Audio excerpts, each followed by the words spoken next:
Kepercayaan yang diturunkan oleh leluhur di Indonesia memang sangat kental. Cerita-cerita tentang kejadian aneh, tempat aneh dan hal lainnya yang berbau mistis berkembang di masyarakat. Salah satunya adalah tentang kerajaan gaib yang dipenuhi dan dipimpin oleh makhluk tidak kasat mata. Kerajaan apa sajakah? Untuk menjawab penasaran kita semua, berikut ini adalah kerajaan makhluk astral yang ada di beberapa tempat di Indonesia.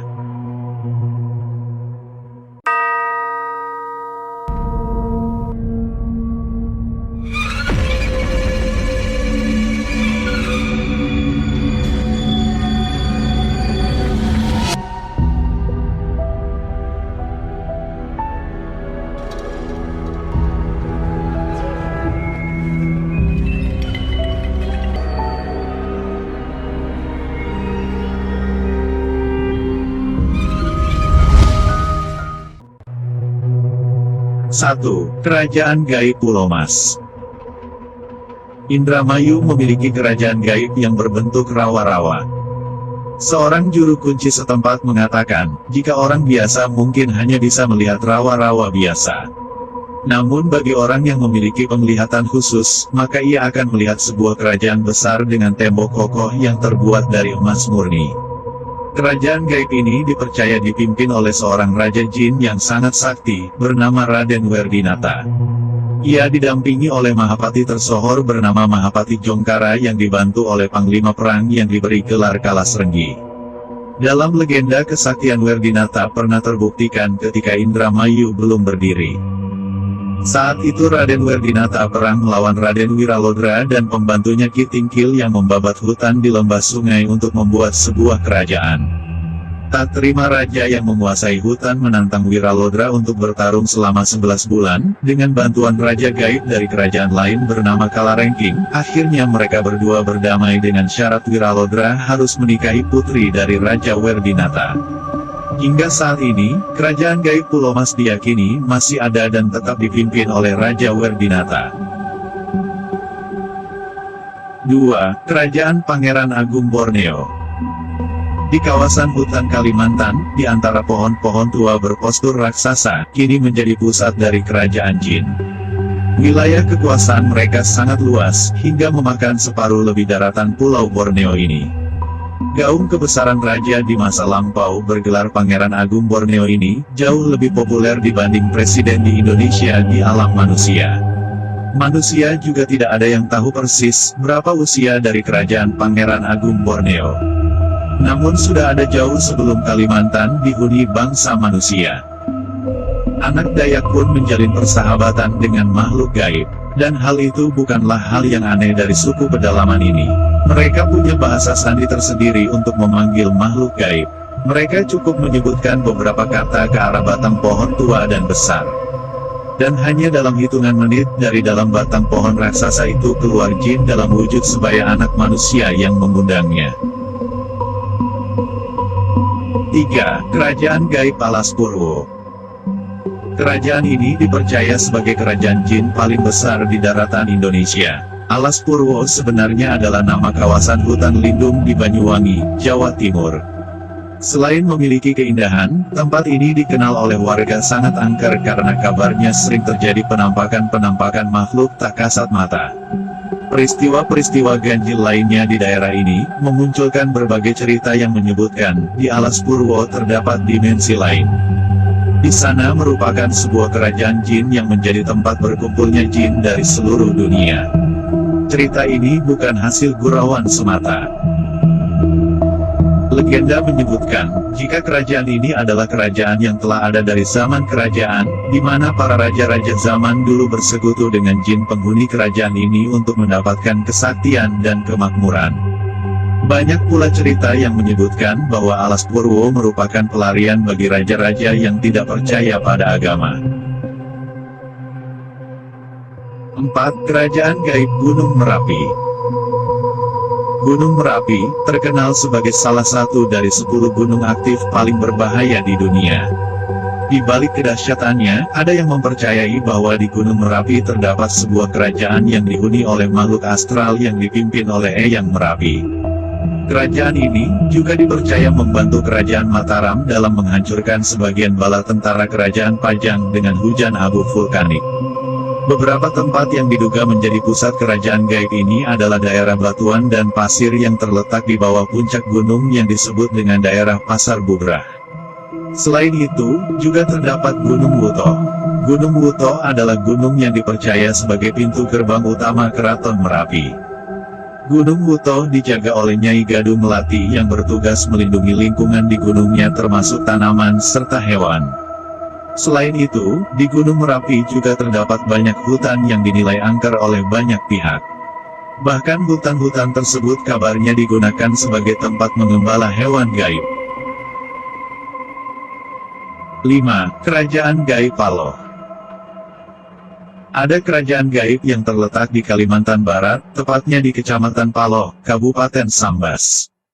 Diceritakan, kerajaan ini dihuni oleh kaum Bunian dan dipimpin oleh Raden Sandi yang diketahui memiliki ikatan darah dengan raja-raja terdahulu dari kerajaan Brunei dan kerajaan Sambas. Salah satu penjaga kawasan hutan konservasi di Sambas mengatakan, kerajaan ini kerap muncul secara tiba-tiba di tengah hutan belantara dan setelah dihampiri kerajaan yang sangat megah ini lantas menghilang. Begitu juga terdapat beberapa peristiwa ganjil di Sambas, Kalimantan Barat juga sering dikaitkan dengan kerajaan Paloh. Banyak orang menyebutkan bahwa kerajaan ini dipercaya ada namun tidak nampak. 6. Kerajaan Gaib Padang 12.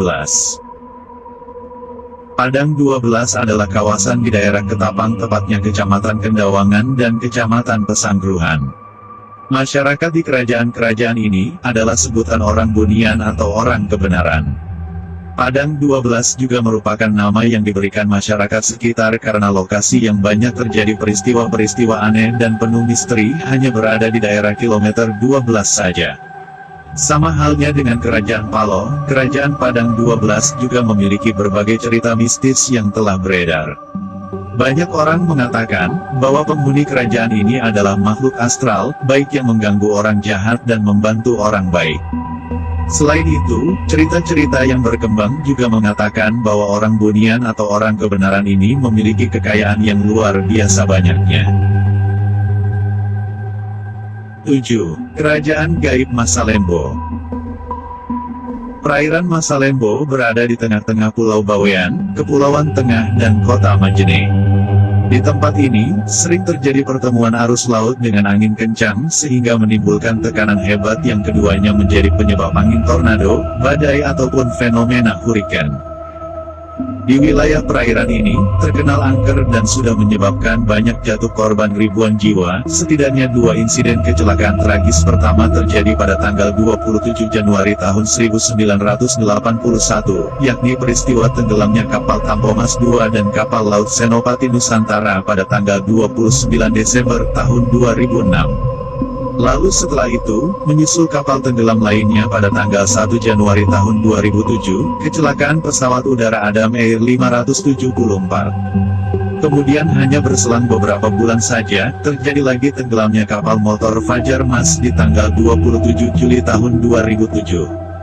Anehnya, berselang 1 bulan lagi terjadi musibah pada kapal Sumber Awal tanggal 16 Agustus tahun 2007.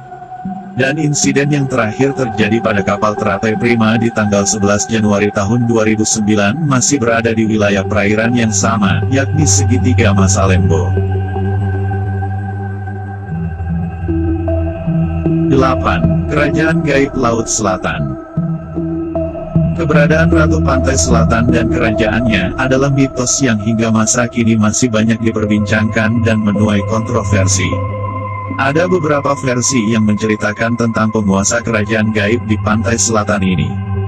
Dan yang paling populer adalah versi Ratu Nilakendra. Disebutkan kerajaan sultan ini adalah sebuah kerajaan yang dipimpin oleh Ratu Nilakendra yang merupakan permaisuri dari Prabu Siliwangi. Setelah kerajaan Pajajaran takluk oleh Kesultanan Banten, ia tak mau mengikuti jejak suaminya untuk percaya kepada Tuhan dan memilih lari dan menceburkan diri ke laut. Namun karena berilmu tinggi, ia tak mati. Dan ia malah melakukan ritual mokso, yakni sebuah ritual yang mengubah diri menjadi makhluk gaib. Saat itu, Ratu Nilakendra sedang mengandung dan kemudian melahirkan dua putri kembar yang bernama Nilamsari dan Nyi Rantamsari. Nilamsari menguasai pantai selatan Jawa bagian tengah dengan sebutan Nyi Roro Kidul, dan Nyi Rantamsari penguasa pantai utara Jawa dengan sebutan Dewi Lanjar. Kabarnya telah banyak hal-hal mistis yang dikaitkan dengan kerajaan gaib Laut Selatan ini. Seperti pantangan menggunakan baju hijau di pantai selatan. Kemunculan sang ratu kerap ditemui di banyak tempat di Laut Selatan. Legenda juga menyebutkan tentang kesaktian para raja terdahulu yang didapatnya setelah menjadi budak bagi Ratu Laut Selatan. 9. Kerajaan Jin Laut Aceh. Diceritakan pada suatu zaman, Ratu Pantai Selatan atau yang dikenal dengan Nyi Roro Kidul ingin memperluas kekuasaannya dengan ekspansi ke wilayah pantai yang ada di Provinsi Sumatera, yaitu Aceh. Di lingkungan Istana Kerajaan Laut Selatan, mereka membahas rencana ekspansi itu dengan menyiapkan ribuan bala tentara. Semua pasukan sudah disiapkan untuk menggempur dan menaklukkan kerajaan yang dihuni oleh makhluk gaib di pantai Aceh. Dengan bala tentaranya, disiapkan meluruk atau invasi ke kawasan pantai Aceh. Pertempuran pun pecah, kedua kubu kerajaan makhluk halus terlibat peperangan yang dahsyat. Semua ilmu dikerahkan untuk saling perang. Tidak disangka, makhluk gaib penguasa pantai Aceh ternyata bersekutu dengan jin penguasa Laut Merah. Ribuan bala tentara jin dari Laut Merah pun ikut berperang melawan pasukan dari pantai selatan. Setelah pertempuran terjadi antara pasukan Nyi Roro Kidul melawan pasukan penguasa Laut Aceh, yang dibantu dengan tentara jin Laut Merah, Ratu Pantai Selatan akhirnya mundur dari peperangan. Saat kembali ke istana, kemudian mereka mengatakan kepada semua para menteri dan jajarannya, suatu ketika pasukan Laut Selatan akan kembali menggempur kawasan itu lagi. Kerajaan gaib di Laut Selatan menjadi sangat disegani oleh kalangan bangsa jin di dunia. Sebab pasukan Laut Merah adalah tentara perang elit dan dikenal dengan kekuatan yang dahsyat. Laut Selatan namanya semakin dikenal dan tersohor seantero dunia gaib dan termasuk dalam 3 kerajaan gaib terbesar di dunia. 10. Kerajaan Jin di Wentira. Cerita tentang Wentira sudah banyak menghebohkan masyarakat Sulawesi. Bahkan pernah juga ditayangkan di TV nasional. Wentira dipercaya oleh masyarakat setempat sebagai kerajaan jin terbesar yang terletak di daerah kebun kopi di kawasan hutan belantara, di antara kota Palu dan Kabupaten Mutong, Sulawesi Tengah. Jika kamu mengunjungi tempat ini, kamu akan menemukan tugu berwarna kuning. Masyarakat sana percaya bahwa di tempat inilah berdiri gerbang gaib menuju Wentira. Cerita yang berkembang di sana menyebutkan, jika pemimpin Wentira adalah raja yang memiliki 7 panglima perang, yang masing-masing memiliki bala tentara yang banyaknya bisa menutupi seluruh lautan Indonesia. Konon, banyak yang menganggap Wentira sebagai salah satu titik paling angker di Indonesia. Ada juga beberapa kalangan yang berpendapat bahwa Wentira merupakan warisan dari benua Atlantis yang hilang. Nama kota ini konon diambil dari kata Uventira yang bermakna air berwarna merah. Tetapi, sampai sekarang masyarakat sekitar lebih terbiasa menyebutnya Wentira. Itulah daftar kerajaan gaib yang ada dan keberadaannya sampai saat ini masih menjadi misteri.